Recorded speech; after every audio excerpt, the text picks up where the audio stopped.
जैसे भाई की तालीम में बाप लाखों रुपया खर्च कर दे, कभी किसी बहन को सुना आपने कि बहन कहेगी कि हम भाई को विरासत नहीं देंगे, क्योंकि बाप ने भाई की तालीम में लाखों रुपया खर्च किया।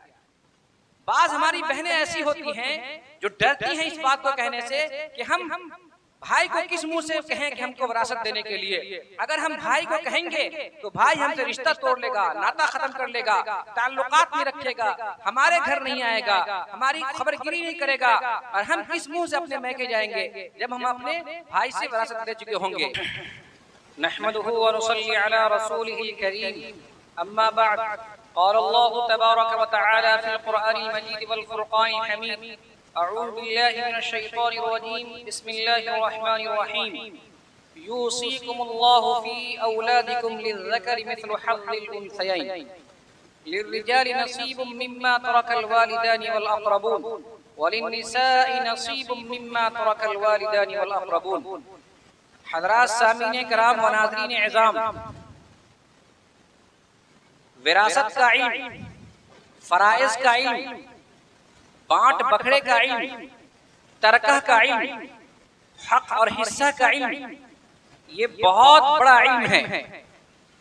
अल्लाह के रसूल सल्लल्लाहु अलैहि वसल्लम ने इस इल्म को आधा इल्म करार दिया है, और शरीयत में विरासत का इल्म, तरकह का इल्म, बांट बखड़े का इल्म, हिस्सा का इल्म, मेरे मोहतरम बुजुर्गों दोस्तों, बहुत बड़ा इल्म शुमार किया गया है।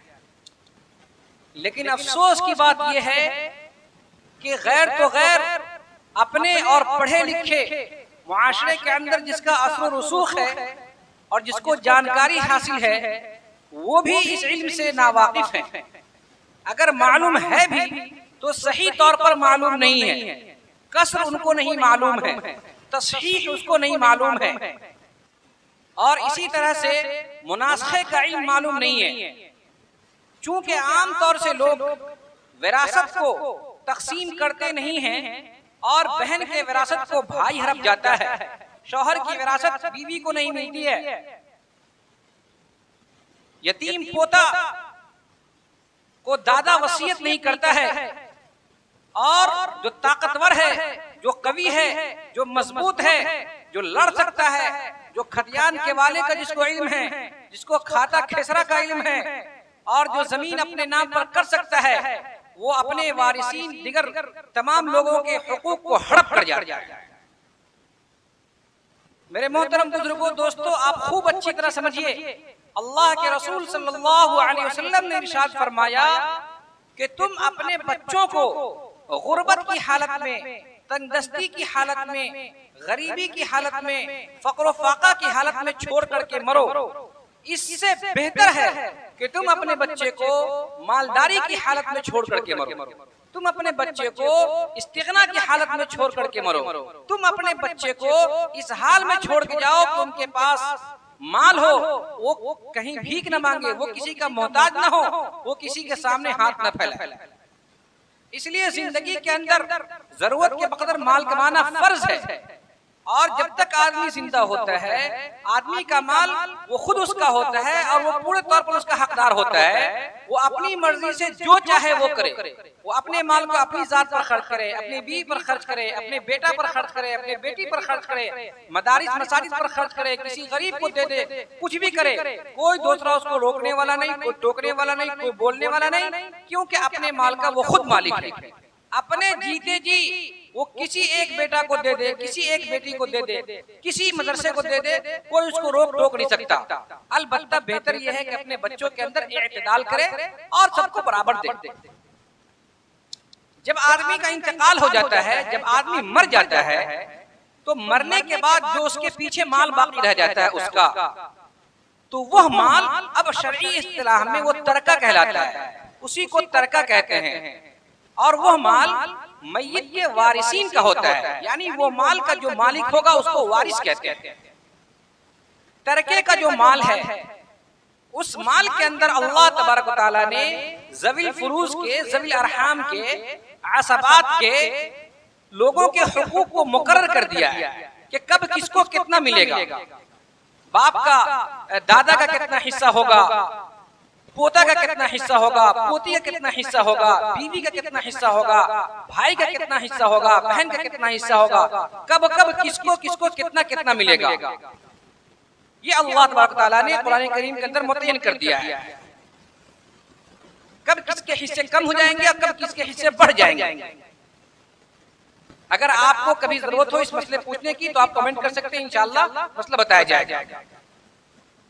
लेकिन आम तौर से होता यह है मेरे भाई, मेरे दोस्त, मेरे अहबाब, कि विरासत का एक तो लोग इल्म नहीं सीखते हैं और दूसरे विरासत को लोग देते नहीं है, और अगर देते भी हैं विरासत को तकसीम भी करते हैं तो सिर्फ भाई भाई आपस में तकसीम कर लेता है, बहन को महरूम कर देता है, बहन को नहीं देता है।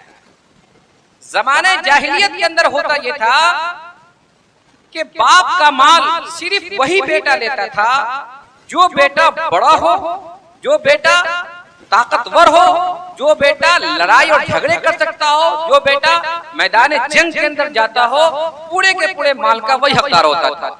बीवी भी महरूम होती थी, नाबालिग बच्चे भी महरूम होते थे, बच्चियां भी महरूम होती थी, किसी को नहीं दिया जाता। सिर्फ जो घर का बड़ा बेटा हो, जो ताकतवर हो, जो कवि हो, जो जंग लड़ सकता हो, जो मैदान जंग के अंदर जाता हो, वही लेता था। अल्लाह तबारक तआला ने इसको खत्म कर दिया और अल्लाह ने हर एक वारिसिन के हुकूक को अलग अलग बयान फरमाया है। इस्लाम के अंदर, शरीयत के अंदर हिस्सा भाई और बहन का यह है कि बाप का अगर इंतकाल होगा या माँ का इंतकाल हो गया और माँ ने या बाप ने जो माल छोड़ा है, इस माल के अंदर भाई का भी हिस्सा होगा और बहन का भी हिस्सा होगा। बहन का जितना हिस्सा होगा उसका 2 गुना भाई का हिस्सा होगा। यानी आप इस तरह समझ सकते हैं कि 1/3 100 में से 33.33 हिस्सा एक बहन का होगा और 66.66 हिस्सा ये भाई का होगा। अगर 3 रुपया या 3 लाख रुपए बाप छोड़कर गए हैं और एक भाई एक बहन है, तो एक भाई को 2 लाख रुपया मिलेगा और बहन को 1 लाख रुपया मिलेगा। अगर 4 भाई और एक बहन है और 9 लाख रुपए हैं, तो 2-2 लाख रुपए भाई को मिलेगा, 4 दूना 8 लाख रुपया और 1 लाख रुपया बहन को मिलेगा।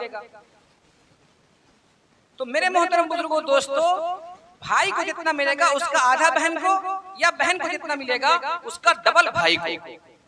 आप जान लीजिए, कुरान करीम ने कहा यूसिकुमुल्लाहु फी औलादिकुम लिज़्ज़करि मिस्लु हज़्ज़िल उन्सयैन। मर्दों के लिए हिस्सा है, लड़कों के लिए हिस्सा है औरतों का दुगुना। यानी हिस्सा कुरान ने औरत का मुतय्यन किया है कि औरत को जितना मिलेगा उसका डबल मिलेगा मर्द। फिर हम और आप कौन होते हैं महरूम करने वाले? अगर बहन को विरासत नहीं दिया, बहन की विरासत को हड़प कर लिया, बहन की विरासत को खा लिया, बहन की विरासत को दबा दिया, बहन की विरासत को बहन को खुशी खुशी नहीं दिया, तो बहुत दर्दनाक अजाब है। अगर दे दिया तो उसके लिए बहुत बड़ी खुशखबरी है। आयते मीरास को बयान करने के बाद कुरान कहता है तिल्का हुदूदुल्लाह व मन युतिइल्लाह व रसूलहु युदखिलहु जन्नातिन तजरी मिन तहतिहा अल-अनहार खालिदीन फिहा, कि जो शख्स अल्लाह तबारक व तआला के इल्म मीरास को बयान करने के मुताबिक, हिस्सा को बयान करने के मुताबिक हिस्सा को हिस्सेदार को हिस्सा दे दिया, जो शख्स अल्लाह तबारक व तआला के बयान करदा उसूल और कवानीन के मुताबिक हिस्सेदारों को हिस्सा दे दिया, उसके लिए बड़ी खुशखबरी, वो जन्नत में उसका दाखिला होगा। अल्लाह उसको उसके लिए जन्नत की नेमत अता फरमाएंगे जिसके नीचे नहरें जारी होंगी, और ये बड़ी कामयाबी है। लेकिन अगर जो हक नहीं दिया, जो हिस्सा नहीं दिया, जो दबा लिया बहन के हुकूक को भाई, तो फिर उसके लिए वमन यअसिल्लाह व रसूलहु व यतअद्दा हुदूदहु युदखिलहु नारन खालिदन फीहा, कि अगर जो हक को दबा लिया, हक को दबोच लिया, बहन के हक को गसब कर लिया, बहन के हक को नहीं दिया, जबरदस्ती अपने नाम लिखवा लिया या उसको दिया ही नहीं, युदखिलहु नारन खालिदन फीहा, अल्लाह तबारक व तआला उसको जहन्नम के अंदर दाखिल फरमाएंगे और वो जहन्नम का मजा चखेगा। तो इतनी बड़ी वईद है मेरे मोहतरम बुजुर्गों, दोस्तों। हमारे मुआशरे के अंदर मिजाज ये है लोगों का कि बहन को या तो अव्वल हिस्सा देते ही नहीं है, और जब बहन मुतालबा करती है तो बहन को यह कह दिया जाता है कि आपकी शादी में हमने 5 लाख 10 लाख रुपया खर्च किया है, तो आपको विरासत कहां से मिलेगा? नहीं, उसकी शादी, बहन की शादी में करोड़ों रुपया खर्च कर दे, इससे बाप की विरासत से वो महरूम नहीं होगी। जैसे भाई की तालीम में बाप लाखों रुपया खर्च कर दे, कभी किसी बहन को सुना आपने कि बहन कहेगी कि हम भाई को विरासत नहीं देंगे, क्योंकि बाप ने भाई की तालीम में लाखों रुपया खर्च किया, बाप ने भाई की जॉब लगाने के लिए 10 लाख रुपया खर्च किया, लिहाजा भाई का हिस्सा नहीं होगा। कभी आपने किसी बहन को ऐसा कहते हुए सुना? नहीं। तो ऐसे ही जब बाप जिंदा है और बाप ने शादी की है अपनी बच्ची की और बाप ने खर्च किया है लाखों रुपए, तो इसकी वजह से बहन विरासत से कभी भी महरूम नहीं होगी। लिहाजा ये कहना कि बहन की शादी के अंदर हमने खर्च किया है इसलिए विरासत नहीं देंगे, ये 100% गलत है। अल्लाह के यहाँ गिरफ्त होगी और हुकूक को, हक को, विरासत को दबाने का और गसब करने का जो गुनाह है, जो वईद है, वो वईद के आप लायक होंगे। बाज हमारी बहनें ऐसी होती हैं जो डरती हैं इस बात को कहने से कि हम भाई को किस मुंह से कहें कि हमको विरासत देने के लिए। अगर हम भाई को कहेंगे तो भाई हमसे रिश्ता तोड़ लेगा, नाता खत्म कर लेगा, ताल्लुकात नहीं रखेगा, हमारे घर नहीं आएगा, हमारी खबरगिरी नहीं करेगा, और हम किस मुंह से अपने मैके जाएंगे जब हम अपने भाई से विरासत दे चुके होंगे। मेरी प्यारी बहन, ये आपकी खाम ख्याली है। आप हरगिज ऐसा ना सोचें, ये हक आपको भाई नहीं दे रहा है, ये हक आपको अल्लाह ने दिया है। और ये भाई अपने खून पसीने की कमाई से जमीन खरीदा हुआ नहीं है जो भाई नहीं देगा, भाई ऐसा वैसा चूचरा सोचेगा, बल्कि ये आपको आपके वालिद ने दिया है, और आपके वालिद आपके भी वालिद हैं, आपके भाई के भी वालिद हैं। लिहाजा आप हरगिज इस बात की हरगिज इस बात की फिक्र न करें कि हमारा भाई हमसे ताल्लुक नहीं रखेगा या हमारे घर नहीं आएगा। नहीं आना हो नहीं आए, खातिर मुदारात नहीं करना हो नहीं करे। आप विरासत लेने के बाद भी आपके भाई पर जो बहन के हुकूक जैसे पहले वाबस्ता थे वैसे बाद में भी वाबस्ता होगा, और जैसे भाई पर बहन की खबरगिरी, बहन की तीमारदारी, बहन की खातिर मुदारात, बहन की मेहमान नवाजी, भांजों का ख्याल रखना विरासत लेने से पहले अखलाकी फरीज़ा था, वैसे ही विरासत लेने के बाद भी, हक हिस्सा लेने के बाद भी बहन से ताल्लुक रखना अखलाकी फरीज़ा है। और जैसे बहन पहले अपने मैके आती थी विरासत लेने से पहले, विरासत लेने के बाद भी बहन वैसे ही अपने मैके आएगी और वैसे ही उसके भाई हुस्न सलूक करेगा। अगर भाई हुस्न सलूक विरासत लेने की वजह से नहीं करता है तो भाई की गिरफ्त होगी। आप बिल्कुल बेफिक्र रहें। अगर अल्लाह ने आपको यकीनन मालो दौलत दिया है, अल्लाह ने आपको अपने ससुराल के अंदर जमीनों जायदाद से, मालो ख्वाब से नवाजा है, तो बेशक अपना लीजिए, अपने भाई को तोहफा दे दीजिए, अपने भाई के नाम लिख दीजिए, अपने भाई को कहिए कि अल्लाह ने हर चीज से मुझे नवाजा है, इसलिए मुझे जरूरत नहीं है। लेकिन अगर आपके पास बच्चियां हैं, आपको बच्ची की तालीम की फिक्र है, आपको अपनी खुद जरूरत है, आपके पास अच्छे मकान नहीं रहने के, आपके शोहर को रोजगार की जरूरत है, और फिर मैके के अंदर विरासत भी है, तो जरूर लीजिए, शौक से लीजिए, जरूर भी जरूर लीजिए। लेने से आपके इज्जत नफ्स के अंदर किसी किस्म की कमी नहीं आएगी। और भाई से भी आसान दरखास्त है कि आप बहनों के हुकूक को दबा कर न रखें, बहनों को हुकूक को दे दें। ये आप नहीं दे रहे हैं, अल्लाह दे रहा है, ये आपके वालिद की कमाई हुई है, ये आपका अपना कमाया हुआ नहीं है। अगर अल्लाह के हुक्म की नाफरमानी करेंगे तो फिर अल्लाह तबारक व तआला के यहाँ आपकी गिरफ्त होगी। जैसे किसी एक आम आदमी की जमीन को आप चोरी कर लेते हैं, डकैती कर लेते हैं, गसब कर लेते हैं और हड़प लेते हैं, इसका जो वबाल है, इसका जो गुनाह है, वैसे ही गुनाह होगा जैसा कि आपने अपने बहन को हक नहीं दिया, उसके हक को गसब कर लिया। भाई को तो ये चाहिए कि बहन को जरूरत ही महसूस न हो इस बात को कहने की कि हमें हक दिया जाए, बल्कि भाई बढ़ करके, चढ़ करके, बहन की खुशामद करके, बहन का हाथ पांव पकड़ के कहे कि मेरी प्यारी बहन, आपकी ये हालत है, आपको पैसे की जरूरत है, आपको रुपए की जरूरत है, आपको जमीन जायदाद की जरूरत है, और ये जमीन हमारी थोड़ी है, ये जमीन तो आप ही की है, ये जमीन तो हमारे अब्बा की थी, और अब्बा के मरने के बाद इसके मुख्तार और इसके हाकिम और इसके मालिक आप हैं और हम हैं, हम दोनों हैं, लिहाजा आप अपना हक ले लीजिए। हमें देने का क्या मतलब है भाई, वो तो आपका हक है, हमारा कब्जा है, हम आपको कब्जा दिला देते हैं, हम आपके नाम रजिस्टर कर देते हैं ताकि आप उसको बेच सकें, आप उससे जरूरत पूरी कर सकें। भाई को हरगिज मलाल नहीं होनी चाहिए, भाई का दिल नहीं दुखनी चाहिए, भाई का दिल दर्द नहीं करनी चाहिए, और भाई कभी न बहन को धमकाए कि अगर तू विरासत की तो तुम यहाँ मुंह दिखाने नहीं आएगी, तुम्हारा यहाँ कोई होने वाला नहीं है। कुर्बान जाइए मेरे मोहतरम, विरासत जो जारी होती है वो हर छोटी और बड़ी चीज में जारी होती है, मनकूला और गैर मनकूला सब में जारी होती है, मिम्मा कल्ला औ कसुरा, चाहे वो छोटी चीज हो चाहे वो बड़ी चीज।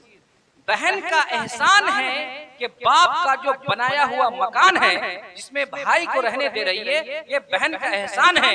अगर बहन चाहे तो बाप का वो मकान जो बाप ने बनाया है उसमें भी बहन का हिस्सा पहुंचता है, उस मकान के अंदर भी बहन ले ले हिस्सा। ये कह दे कि मकान अगर 1 कट्ठे में है तो फिर उसमें मेरा 1/3 होगा, या एक मकान अगर 30 लाख का है तो उसमें भी 10 लाख मेरा होगा, यानी मकान के अंदर भी बहन हिस्सा ले सकती है।